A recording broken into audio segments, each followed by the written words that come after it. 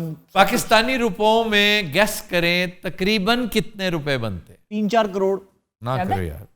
50 lakh. Well ये 25-30 के लगभग होगा मुझे 25-30 लाख जी। करोड़। ये 12 अरब रुपए है। तू यार मैं लेके चल, मैं ऊंट ही हां।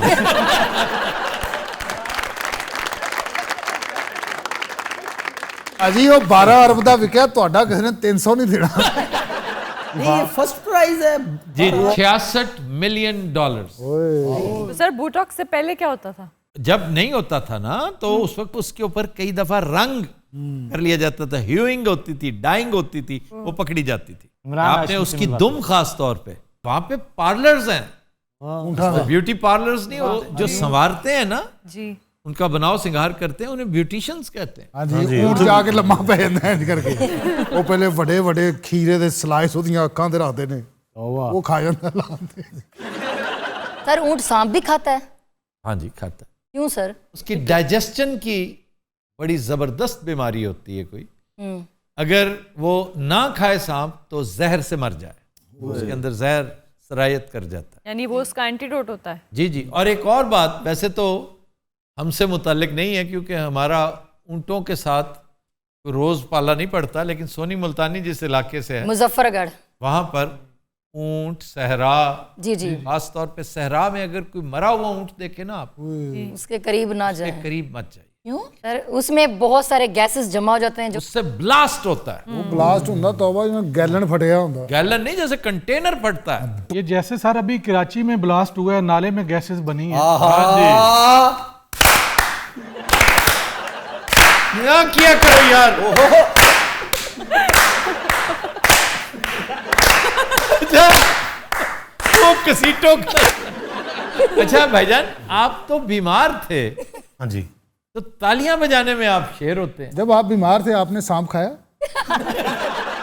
मैं मशवरा दे रहा हूं नासिर, सीरियसली, कि रेस्ट करो। मुझे लगा कहने लगे तुम सांप को। तुम्हें क्यों लगा ये कहने लगे?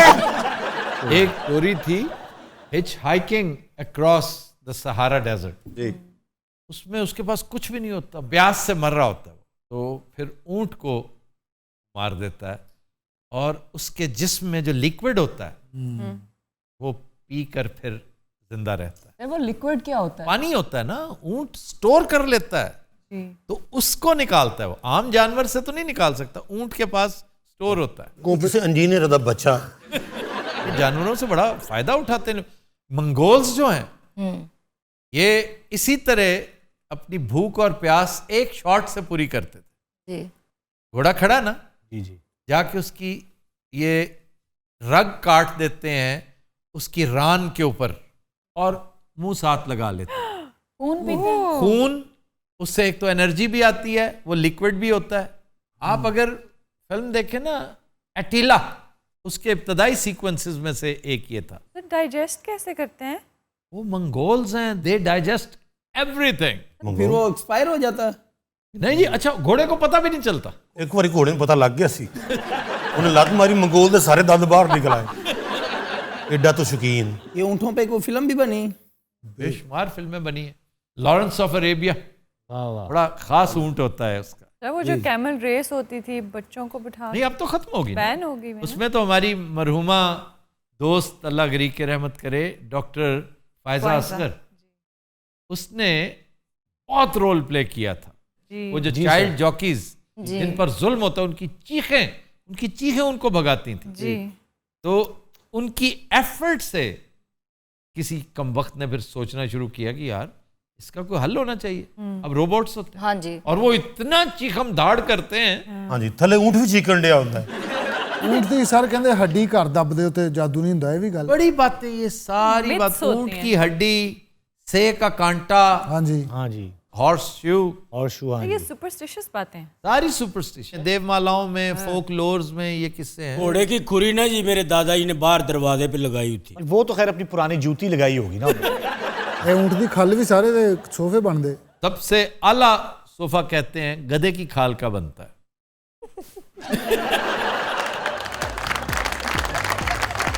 तो दिन हज़रात हम लेते हैं एक ब्रेक, हमारे साथ रहिएगा। Welcome back. तो दिन हज़रात आज का गाना हमने फिल्म दोस्ती से लिया है। ए हमीद की कंपोजिशन है और बहुत खूबसूरत लिरिक्स कतील शिफाई के, गाया मैडम नूरजहां ने। पेश करने जा रही हैं साइमा मुमताज। बस गया तो सोतनिया के द्वार सजना, कहाँ है तेरा प्यार सजना, कहाँ है तेरा प्यार सजना। बस गया तो सोतनिया के द्वार सजना, कहाँ है तेरा प्यार सजना, कहाँ है तेरा प्यार सजना।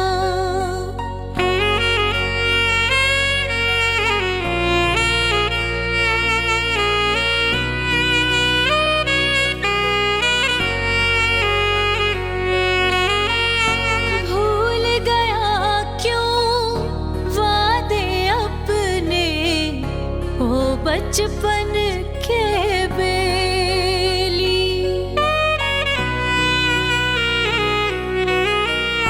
भूल गया क्यों वादे अपने, ओ बचपन के बेली।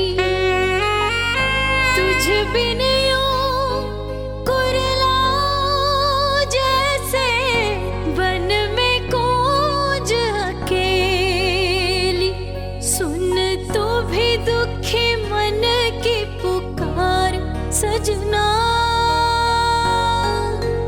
कहाँ है तेरा प्यार सजना, कहाँ है तेरा प्यार सजना।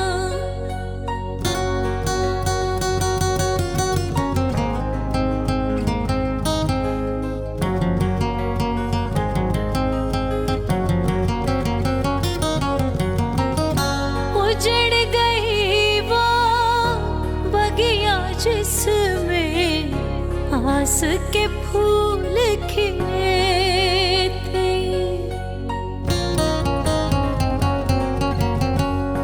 उजड़ गई वो बगिया जिसमें आस के फूल खिले थे। रोए वो रुत जिसमें हम तुम पहली बार मिले थे। पूछे अब तुझे बरखा बहार सजना, कहाँ है तेरा प्यार सजना,